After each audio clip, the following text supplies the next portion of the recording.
Auspicious greetings to the Venerable Bhante and fellow Dhamma practitioners. My name is Elwin, and I am 30 years old this year. I'm a practicing trauma surgeon and critical care physician in the US. I would like to share my reflection on the recent cross-cultural events hosted in Penang. I recall reading about a short interaction between Margaret Mead, an anthropologist, and her student during a class. When Margaret Mead was asked by a student in her class, what was the first sign of a civilized society? The student expected her to talk about clay pots, tools for hunting, grinding stones, or artifacts. Instead, she said that the first evidence of civilization was a 15,000 years old fractured femur found in an archaeological site. A femur is the longest bone in the body, linking the pelvis to the knee. In societies without the benefits of modern medicine, it takes about 6 weeks of rest for a fractured femur to heal. This particular bone had been broken and had healed. Mead explained that in the animal kingdom, if you break your leg, you die. You cannot run from danger, you cannot drink or hunt for food. Wounded in this way, you are meat for your predators. No creature survives a broken leg long enough for the bone to heal. You are eaten first. A broken femur that has healed is evidence that another person has taken time to stay with the fallen, has bound up the wound, has carried the person to safety, and has tended them through recovery.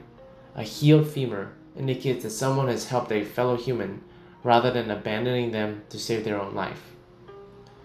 Beginning in 2016 on the 7th day of the Chinese New Year, also known as the People's Birthday, together with a group of Dhamma practitioners, I had set out to prepare 400 packs of vegetarian food and distributed them to peoples of all walks of life in Penang.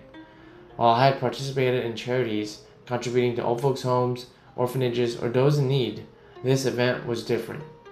Recognizing that each and everyone in different walks of life face their own unique set of challenges and obstacles, a gift from one person to another as a gesture of kindness, love, and compassion simply demonstrated how care and compassion should not only happen in times of need, but instead should be whenever that love and compassion can be shared and spread.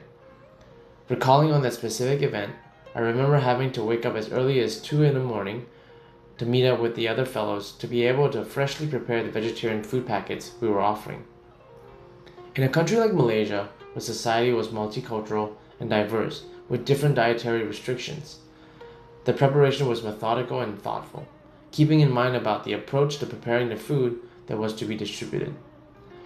New woks and pans were used as to avoid cross-contamination from prior use, and intentional efforts were made to ensure that the ingredients were sourced appropriately. At every level, thoughtfulness and mindfulness was applied to spread the purest love and compassion as these food packages we were going to distribute. Furthermore, despite these early hours, with people eager to spread love and compassion, in an environment aimed at cultivating love and compassion, we met up, prepared the food, and packed them into little care packages with our love and compassion. Thinking back on that day always brings back heartwarming feelings and emotions. As the years went on, and while I had moved abroad for my studies, this group of friends, family members, and fellow Dhamma practitioners continued this tradition. Each year, during the period of the Chinese New Year, where love and compassion continued to be spread and shared with the community through gestures of kindness and care packages, the effect of these gestures rippled through time and space. Even though I was abroad, seeing the persistent dedication of my fellow family members and friends lovingly preparing food for distribution every year, seeing the happy faces of people receiving these little care packages of love and compassion, memories from when I was physically present would resurface, rewarming my heart, reminding me that regardless of what I was going through at that time, no matter the challenge or difficulty I was facing, love and compassion, while can be shared with those around us unconditionally, can also inspire our hearts, motivate us, and remind us that better days are ahead. Another famous quote from the anthropologist Margaret Mead was, "Never doubt that a small group of thoughtful, committed citizens can change the world. Indeed, it's the only thing that ever has." This year being 2026 marks the 10th anniversary of the Chinese New Year Dana event. This event, as it continues to be done yearly, has also inspired other events where my fellow family members and friends participate in. In April of this year, I was also fortunate enough to be able to attend the cross-cultural events hosted by associations of different cultural and religious backgrounds in Penang, Malaysia. Malaysia is a multicultural country with a very diverse community with people from all walks of life and a variety of cultural and religious backgrounds. Having lived in many different parts of the world and working in an environment interacting with people from all walks of life with significantly different cultural and religious backgrounds, I was inspired to see how our efforts crossed cultural and religious boundaries and built a harmony that radiated love and compassion through society. Maya Angelou once said, "We all should know that diversity makes for a rich tapestry, and we must understand that all the threads of tapestry are equal in value no matter their color." In the events that I participated in, I was given the opportunity to dress in traditional Indian kurta paired with the dhoti. While I have many friends of Indian ethnicity, I have never had the opportunity to dress in Indian traditional clothing. Seeing members of the Indian community wholeheartedly help us dress in their traditional clothing, I witnessed a remarkable cross-cultural interaction which transcended boundaries and cultivated harmony. In the traditional Indian kurta, I helped with distributing Chinese longevity buns in conjunction with Indian Maruku snacks. Food, a necessity of life, has long been seen as a vessel to build bridges across gaps and divides between people of different cultural and religious backgrounds. Being involved with this activity and seeing the smiles from those receiving the little care packages we had prepared as a way to cross cultural boundaries, cultivate harmony, and spread love and compassion, I was truly inspired.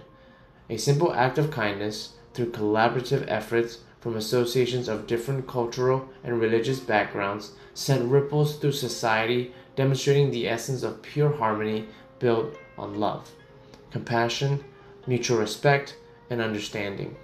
Even though I was only able to attend 2 events in April and missed out on other events like the Ramadan event, the Rare Exhibits Showcase, and the opening ceremony of the Indian Heritage Gallery at the Indian Cultural Center in May 2026, as well as the Thaipusam charity food distribution event organized by the local community and other events, seeing the pictures posted from these events coupled with my interactions with the fellow members and new friends, I could palpably feel the strong teamwork and cooperation. Just as in working to change and improve ourselves through wisdom cultivated from Dharma practice, transcending cultural and religious differences and living in harmony is not merely an ideal. It is a form of wisdom that must be practiced. In a society where diverse cultures and backgrounds intertwine, differences in customs, beliefs, and values can easily create distance between people. Yet within these very differences lie opportunities for mutual learning and growth. Just as Maya Angelou had previously said, in diversity, there is beauty and there is strength. When we are willing to let go of prejudice and replace it with mutual respect and understanding, the boundaries between individuals begin to soften. Harmony does not mean the absence of differences. Rather, it is about finding resonance within them and cultivating inclusiveness amid diversity. A true mature society does not demand uniformity. Instead, it embraces diversity and moves forward together through it. To transcend cultural and religious boundaries is not to abandon one's roots, but to remain grounded in one's own culture while learning to appreciate the beauty of others. While our hearts are no longer constrained by invisible barriers, harmony flows naturally, becoming the warmest, strongest force that connects us all. Tying back to Dhamma taught by the Venerable Bhante and how it should be integrated into our lives, we've embodied these teachings through real-world applications to bridge gaps, divides, and differences, spreading love and compassion persistently so. Seeing how love and compassion inspires those around us through the growing number of participants, I am grateful to have been part of this journey. Not only have I been able to see how our efforts have connected people and communities of different cultural and religious backgrounds, these efforts have also in turn helped me grow to become better, become more loving, more compassionate version of myself. I'm truly grateful to have been part of these events as they've helped me grow an insight and perspective of how true harmony can be cultivated within our societies and amongst ourselves. Thank you for listening to my reflection. May the Venerable Bhante be happy, healthy, and well. May the Venerable Bhante realize Nibbana soon. May everyone be happy, healthy, and well. Sadhu, sadhu, sadhu.